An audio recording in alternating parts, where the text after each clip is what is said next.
Have you ever said, am I really the one that should be up here speaking?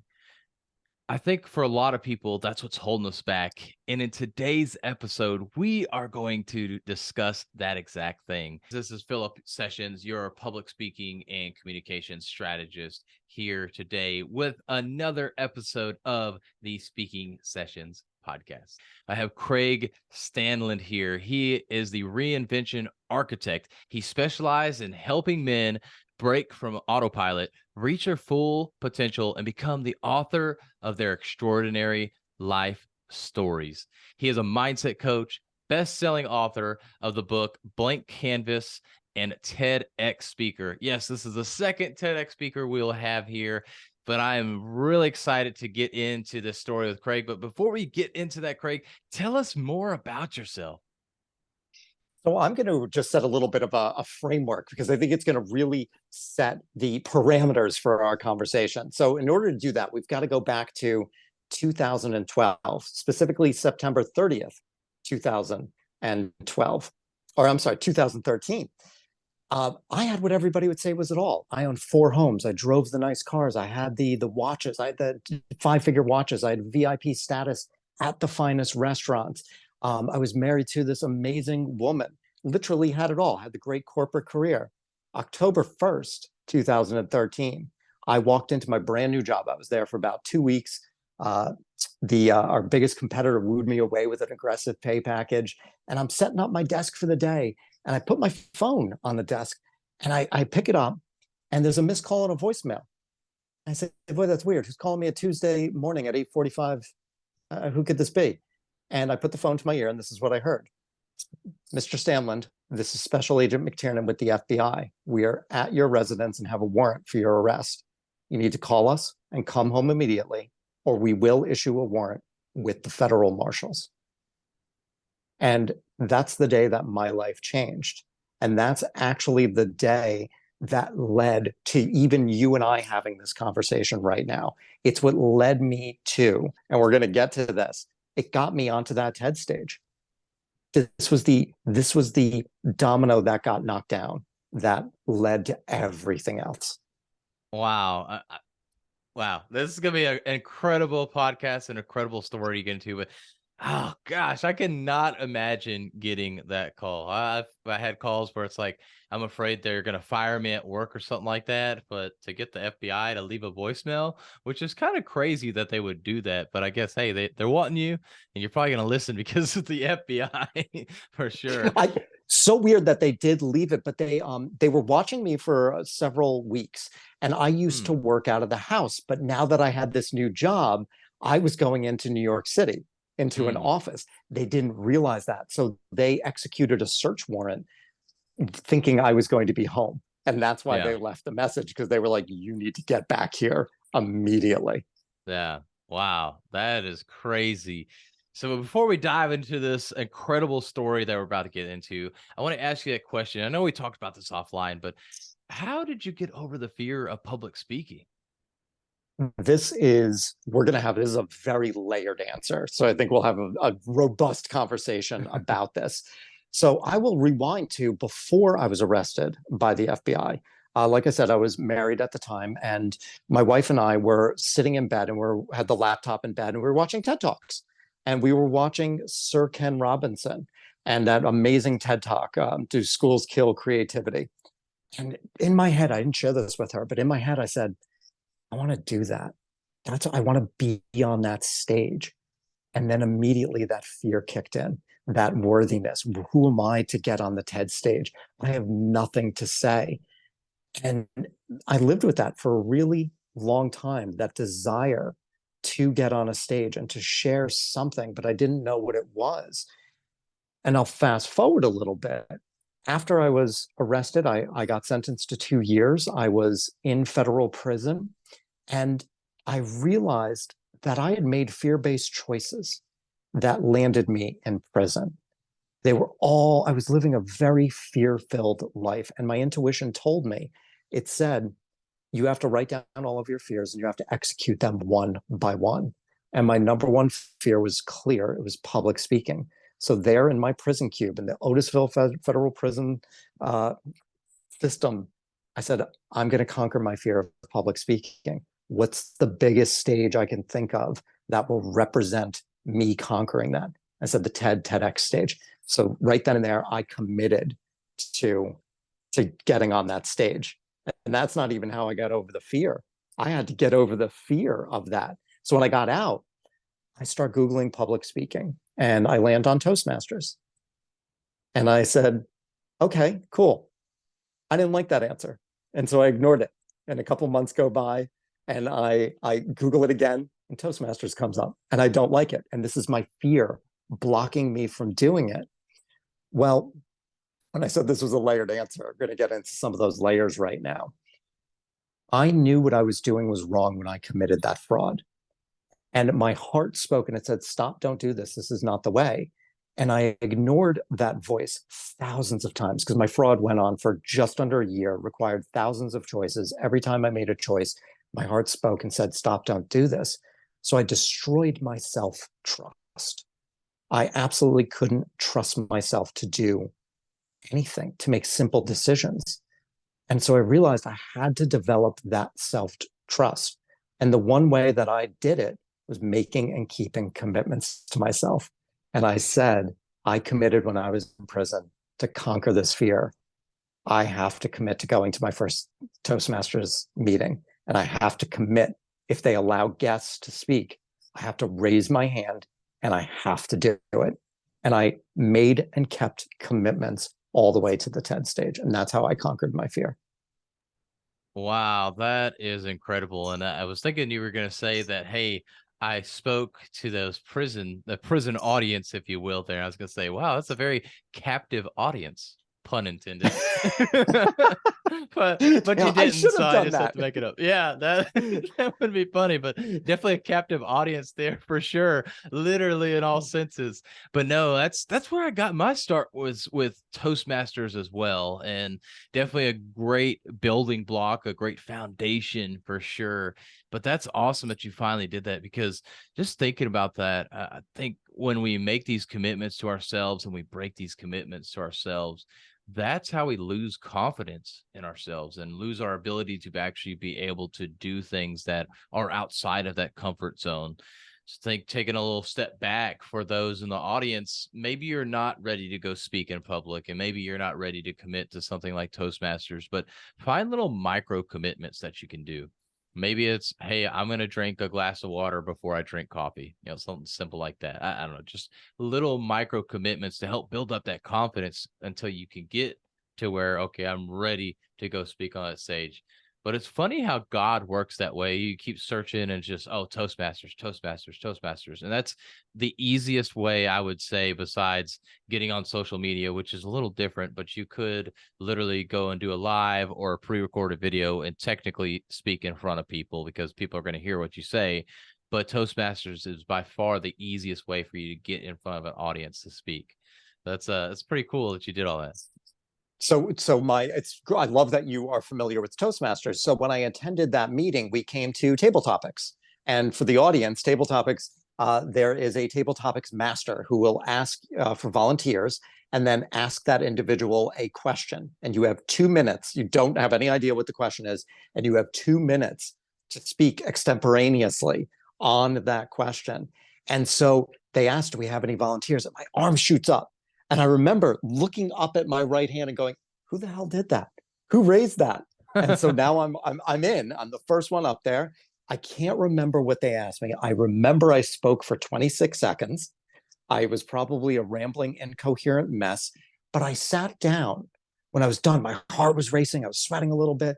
And I sat down and I go, and this sounds ridiculous, but I think it's important for the audience. I said, I faced my biggest fear and I didn't die. I really said that. And then all of a sudden, I just got that well of confidence and self-trust because I kept that commitment and did the thing that I was most terrified of doing. And after that, I still, when I get on stage, I will say, I still get nervous, but I transform that nervousness into excitement. And I deliver that to the audience. But I think that's also an important thing to know, that I think it's very, and I'd love to know your opinion on this. I think it's very hard to eliminate that fear. I don't think that's the goal. I think the goal is to face it and take those micro steps and to keep doing it over and over again. What do you think? I would totally agree with that. And I want to ask you the question before I give my answer here, is you mentioned how you turn that fear into excitement. How do you go about doing that? Like, what's that whole mindset shift there? I actually think about if I'm to go on a roller coaster, you know, I will be nervous about that, but it's actually excitement because I'm volunteering. I paid to go on this roller coaster. And if you really think about the inner emotions of that nervousness, it's the same feeling that I have if I'm online for that roller coaster. So it's an easy transfer for me to do that. And coupled with, I know every single time I get off the stage, I feel like $1 million because I conquered my fear. I know it's waiting for me on the other side. So that's how I'm able to um, change that nervousness into excitement. And just, I mean, a little brass tacks, you might find this funny. I have 3 songs I listen to before I get on stage that gets me all fired up. I do Nice. AC/DC Thunderstruck, Black Sabbath War Pigs, and Master of Puppets Metallica. I listen to Nice. those, get myself all fired up. I do a couple of push-ups in the bathroom, and then I'm good to go. Nice. I like that. That's a great way to be able to help get over that fear. And really, that's where I feel like a lot of people, and myself included, there, once you start speaking, it's just that initial fear.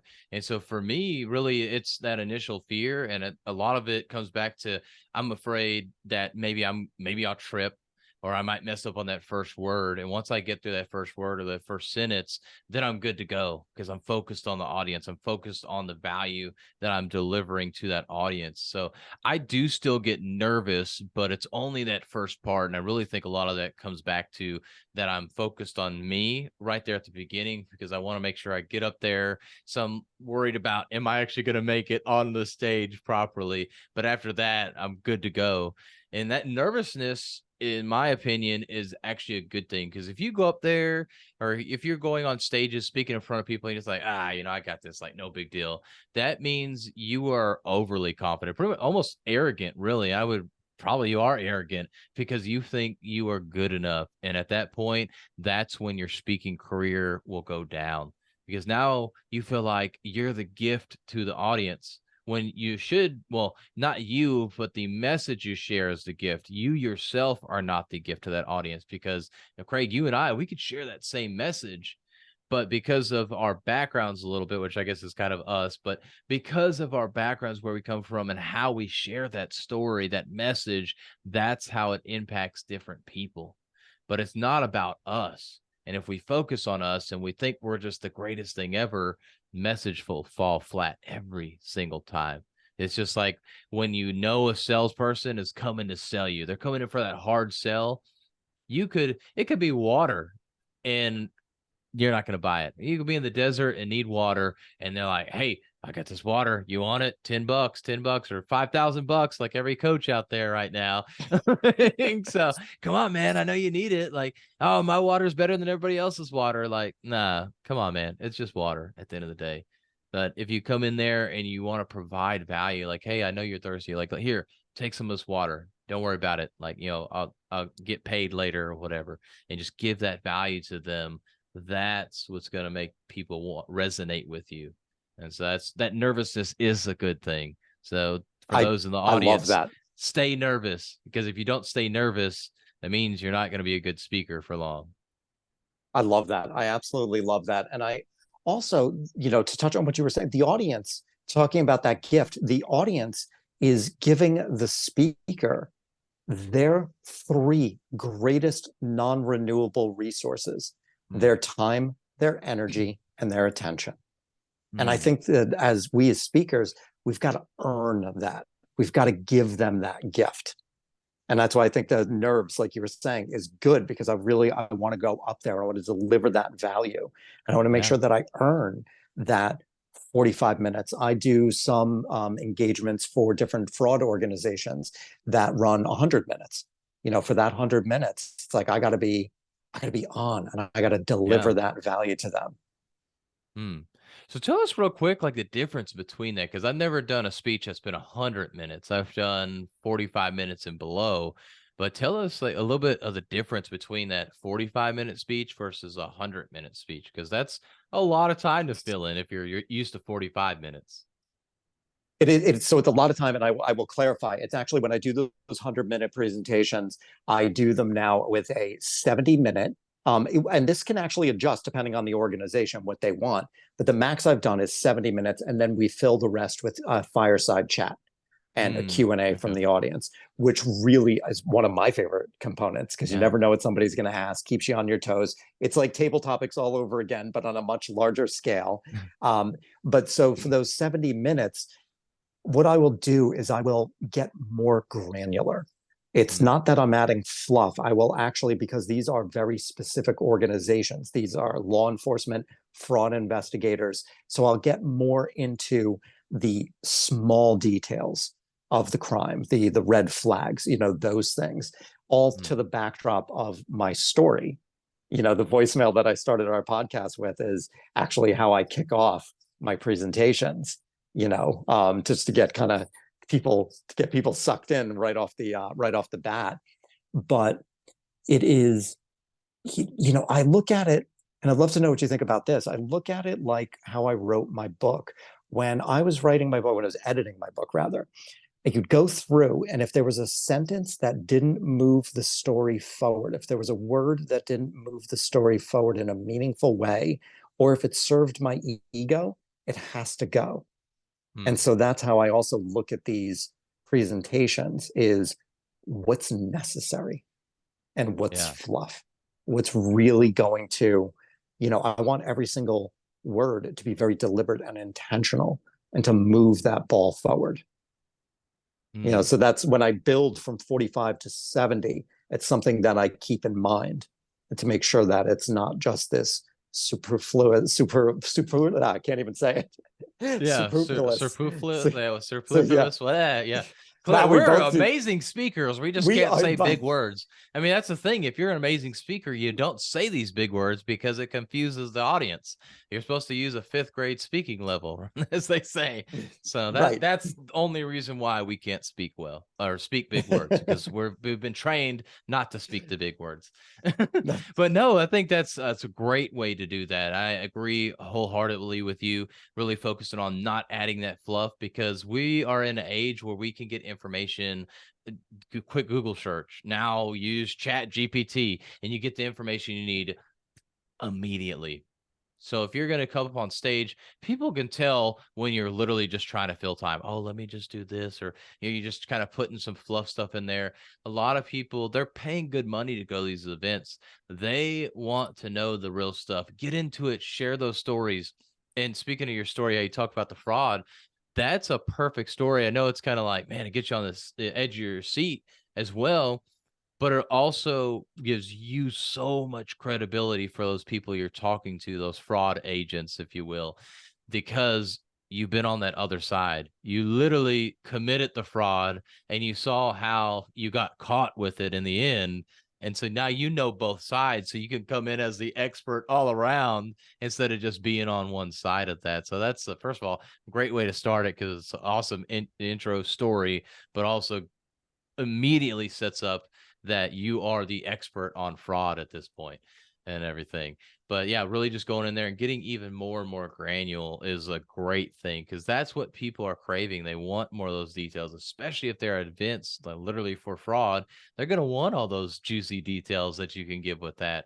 And I love that you do the fireside chat as well at the end, because I think that's a thing that a lot of people miss out on when they speak. They're up there and they're just speaking and they're telling story after story after story. It may be great.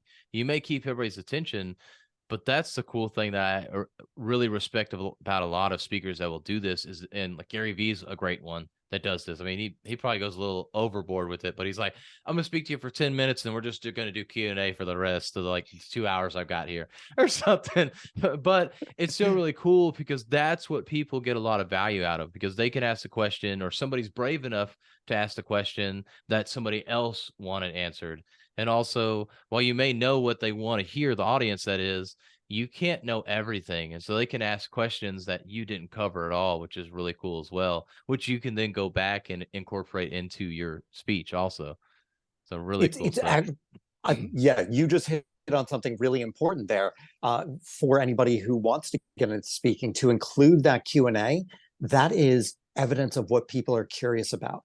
You know, if you do, hypothetically, you do 10 events and, this one question comes up at all 10 events, that's something important.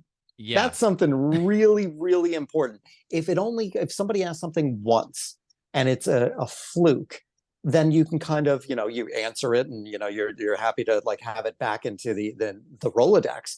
But you can let that one go. But look at the ones that keep coming up. And then I've done this. I look at it and I go, there's a hole in my presentation. Yeah. There's a gaping hole in my presentation because that question has come up 5 times in a row now. So I have to incorporate that in there.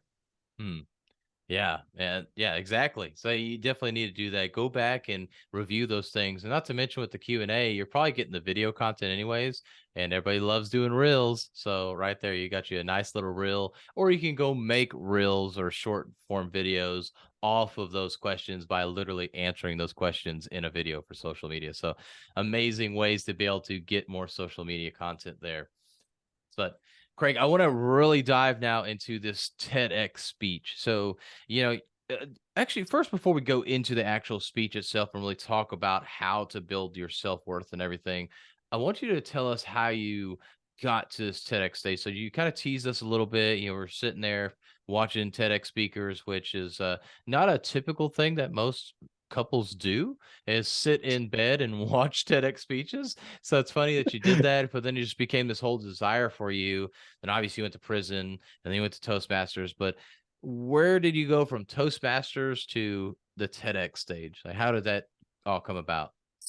So I had always known that that was the ultimate goal for me, to get on that stage. So my Toastmasters journey, I took that as far as I could. I was president of the club in Brooklyn. I did the contests and everything like that. And I loved the group. And then I started researching the different TEDx's, and I started applying, and I wasn't getting anywhere. Honestly, I wasn't getting anywhere. I didn't have the time commitment. I didn't know what I was doing. And I actually ended up hiring a coach to help me hone the message and to inform me of how you can land that TEDx. And they were actually indispensable in honing that message for me, because I really had a completely different idea. And I think this is really very interesting, is I had this idea that I wanted to talk about core values. Going to prison really taught me a tremendous amount about core values. And when I was working with this individual and developing the talk, I ended up sharing this really touching story, which is turned into the TED Talk. And at the end of it, he goes, do you want to talk about core values, or do you want to talk about your friend Sean? And I was like, I want to talk about my friend Sean. He goes, yeah, that's your talk. And so I think it is, for me, I had these blinders on of what I thought was going to make this incredible talk, but being able to be open-minded and have these different conversations. So when I hired them, I honed the message. Then it was just a matter of sitting down and applying over and over and over again. I applied to 21 of them before I actually got in. And I was lucky because I had somebody I shared the stage with who did 104 applications before they were accepted. And the average is 70 to 90.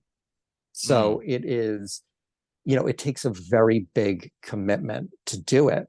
And that circles back to what we were talking about, the self-trust, is I'm in this. I've got to do it. I've got to keep making those commitments. I've got to apply to 4 a day, 5 a day, whatever I can do. I've got to continue to hone this message. I've got to continue practicing at Toastmasters. Thank God they were tolerating my longer than normal, because, usually it's, 7 to 9. And so I was stretching it. They helped me hone that message to get rid of the fluff that I was including. It was a very lengthy process to get there. And it was worth all of it. And I'd love to, if you wouldn't mind, I'd love to actually share what practicing looked like for that. Yeah, that's great. I'd love to hear that. So let's go into that. So once I got accepted by TEDx North Adams up in Massachusetts, I was like, okay, I've got my talk, I've got the title, I've got to practice it. And so I said to myself, I set a goal that I want 3 million views on this thing. That was my goal. I said 3 million views. Um, what does somebody who has 3 million views on their TED Talk, how do they show up? What do they do? And I said, they commit to knowing the material so well that it doesn't seem recited, that it flows from within them, that they are merely a vessel for the message. I said, it's embodied into them. I said, how can I do that? I said, I can practice 3 times a day for 30 plus days. So I'll put in 100 different practices on that. And And how long was your this speech, by the way? Just kind of curious to help give some time frame or time amount of time you spent on this. great question. In the beginning, those first practices, 20 to 25. So I'm over the TED limit. So Yeah. is then, that honing it and sharpening it down. I got it down to 1630, I think it is. So, a lot of those practices were anywhere from that 25, working through all the stuff, to narrowing it down to that about 1630 mark, and doing that Wow. 3 times a day. I'm doing it in the morning. I was doing it sometimes when I was at work. After prison, I landed a job at a gym in the Lower East Side of Manhattan. So I'd go to the yoga studio, and I would Nice. practice in front of the mirror, for 18 minutes, just take my time and do that. And then at night, but for me, this was one of the most important days of my life. I was about 15 days into this commitment, this 30 plus day commitment, about 31 day commitment, 1 month. It was a day 15. It was 9:45 at night. I go to sleep at 10 o'clock every night, sharp, at Man. 9:45. And it dawns on me, I didn't do my third practice of the day. And I said, I've been running about 18 minutes. It's going to put me past my bedtime. I'm tired. I'm exhausted. I've had a long day. It doesn't matter if I miss one day. It'll be okay. And that voice that said, make and keep commitments and build that self-trust, said, no, get up, do your speech. Doesn't matter what time you go to bed. And I did it. That was the day that it actually clicked. And I got it down to that 1630, and the material felt good. From Wow. there, it was memorized. It was part of me. And then from there, I could actually embody it. And when I did that, said to myself, I was like, there's really nothing I can't do, because I just did that. It was that big for me. Wow. It was really that big for me. Man, I got chills just thinking about that, because and as you're saying that, I'm like, well, you have this commitment. You go to bed at 10 o'clock too, so you have two commitments here. It's just you could kind of justify one way or the other that, okay, well, I committed to my sleep time, but I'm not committing to this, but I am committing to this, but now it's not the sleep time. So you kind of have all of that kind of going on too, but you finally do that, and it's funny that you say that's when that clicked. And I think about when I do hard things in life, when I push through, even though I'm like, man, I really don't want to do that. But when I push through that, things work out so much better. And it's amazing. The things that we don't want to do are always, I mean, I would say 99% of the time. I won't say always. I won't go in absolute there, but 99% of the time, it's a thing that you need it to do. And it moves the needle forward. Those things are beacons pointing us to an Yeah. extraordinary life. Yeah. And when we start realizing that, we can start expressing gratitude for them. Because a lot of times it's very easy to feel aimless and without direction. And it's like, wait a second, they're just these beacons. All the things that you don't want to do, they're lighting the sidewalk for you. Yeah. It's lighting the path as you go. And then it's all of a sudden, it's like, well, yeah, it kind of sucks, but I'm grateful for it, because I know I have to do this thing. I have to do this thing. And that was really an inflection point in my life, of just the epitome of making and keeping those commitments, and the cultivation of that self-trust. And I'd love to really quickly, because I think this is critical when it comes to self-trust. I think a lot of people think self-trust is the faith that everything is going to work out okay. That is not what I believe self-trust is at all. Mm. Self-trust is, regardless of how things turn out, I know I'm going to be okay. And when we know Mm. we're going to be okay, that, talking about fear, getting over that fear. Let's say I went up on that TED stage and I bombed. That would stink. It would hurt for a little bit, but I know that I'd be okay. And that's what allows me to do the things that scare me. If it doesn't work out, it'll stink a little, it'll be hard for a little bit, but I'm going to be okay. And I know Yeah. I'm going to be better for it. Yeah, man, you are exactly right about that. And I've had people ask me that, well, how did you get started with speaking? What do you think about when you speak? And it's at the end of the day, not everybody's gonna like my message. And I just have to know that. So I have to give the best message that I can give and try and serve the people that I can serve. It was actually at a training I was doing for BMW where we were going through and talking about presentation skills. And I'm like, you're speaking to managers, and unfortunately, they're not all going to like your message. They're not all going to like you because one lady, she said, hey, I kind of got this bubbly personality.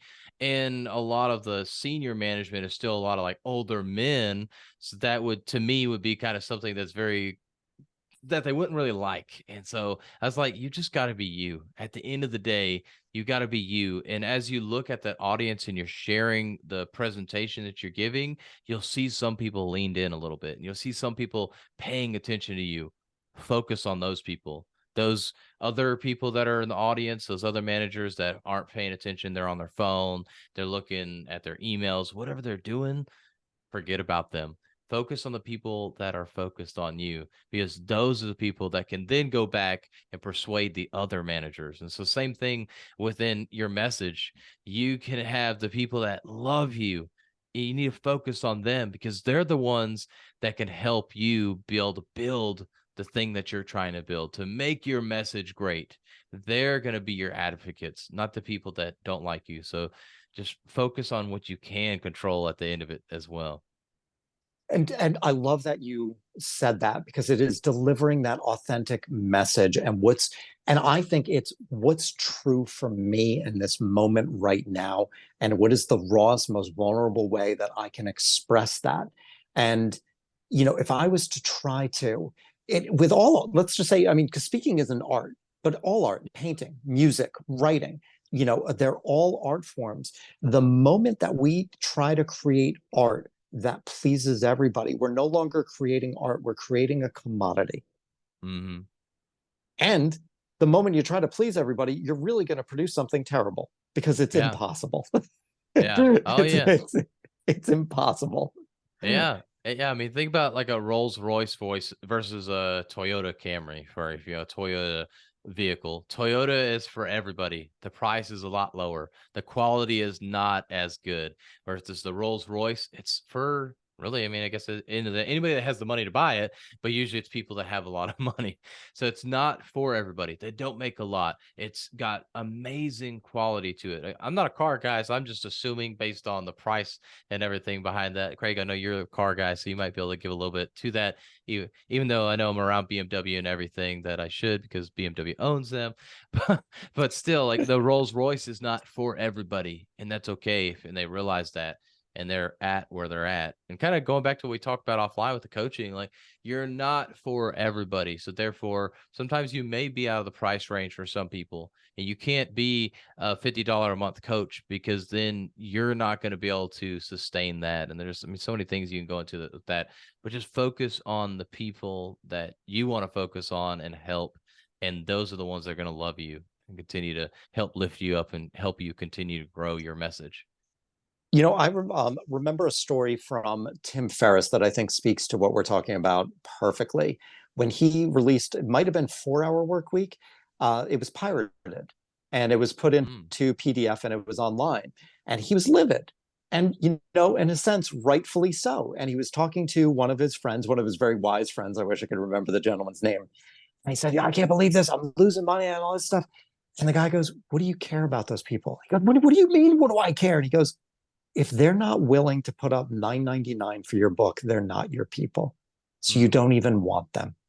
mm. It's like you don't even want them because they're not your people. They're not going to subscribe to your email newsletter. They're not going to listen to your podcast.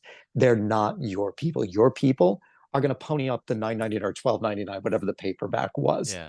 And it just completely reframed that for him. Wow. Man, that's some sage advice right there. But let's get your sage advice at this point and transition to really what you said within this. Again, the name of that TEDx speech. So if y'all want to go look that up, I know they're all online. I'm sure you can find it on YouTube, wherever. is how I learned my greatest worth in prison. But let's focus really on how people can create that worth. Because, like I mentioned at the beginning, I want people to know that they are worthy of sharing their message. So, can you share with us how people can start to feel that worth so they'll share that message to be able to create that impact that they were meant to create within their life? Absolutely. And we covered one of them. Self-trust is going to be imperative to building our self-worth. Uh, the second is self-forgiveness. If we are walking around carrying some kind of baggage for something that happened in the past, that is creating shame for us. And shame is poison, it's absolute poison to our self-worth. So when we forgive ourselves, that is the antidote. So really look at anything, something you said, something you did, something that, and let's be honest, it may not have been a good thing. Me committing fraud against one of the largest tech companies in the world, not a good thing. But I had to forgive myself for that. Because you know what? For a long time, I wished that I hadn't done that. How would that wish ever come true? That action is in the past and it's written in the book of time for all eternity. It can't be anything other than it is.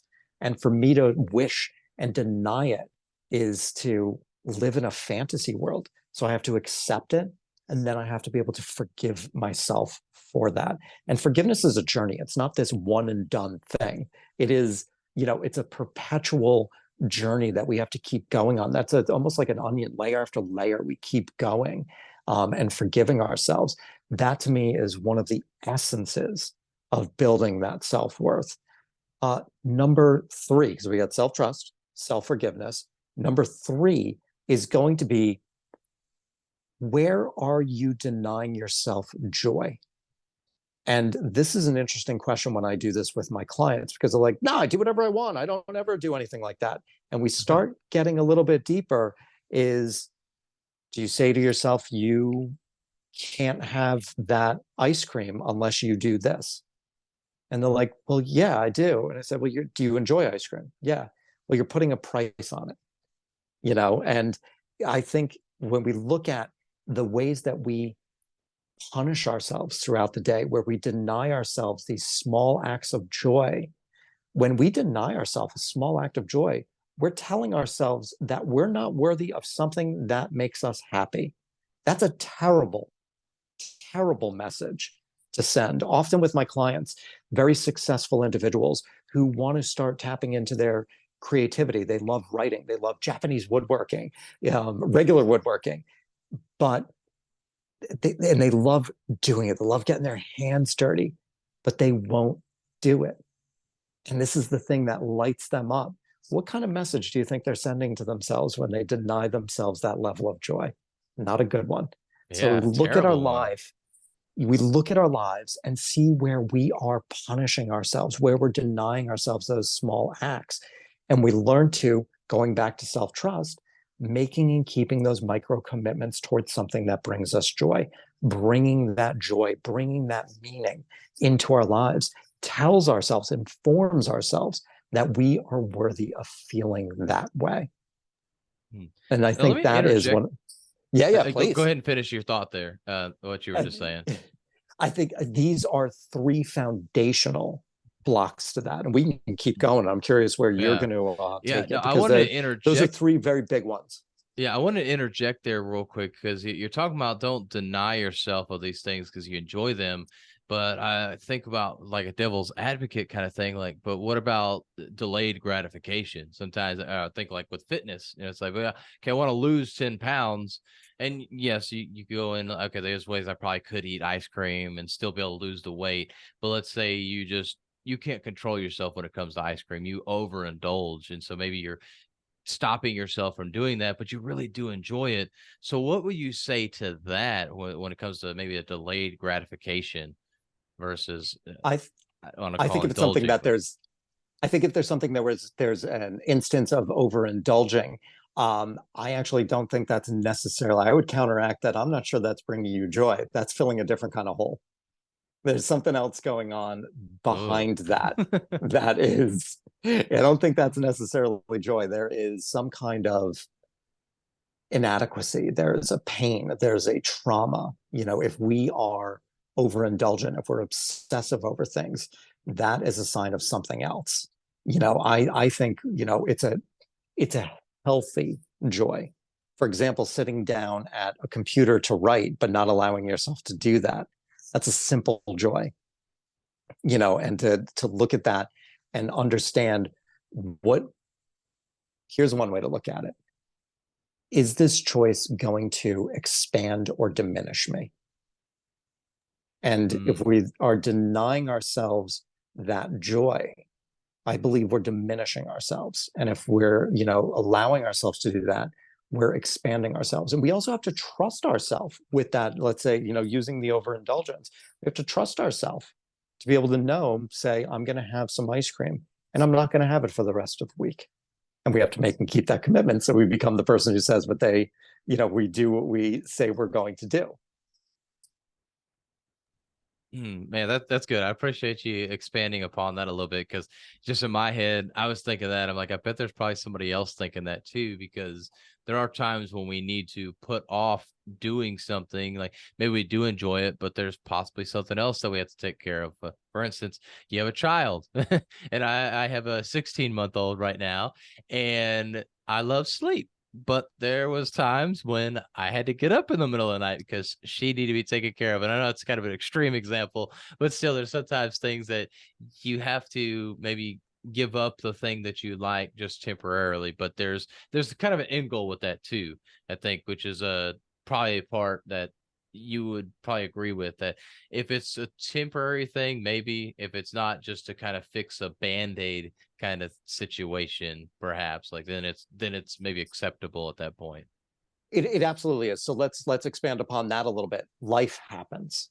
Yeah. Things happen, and there are family obligations that will take priority over something that brings us joy.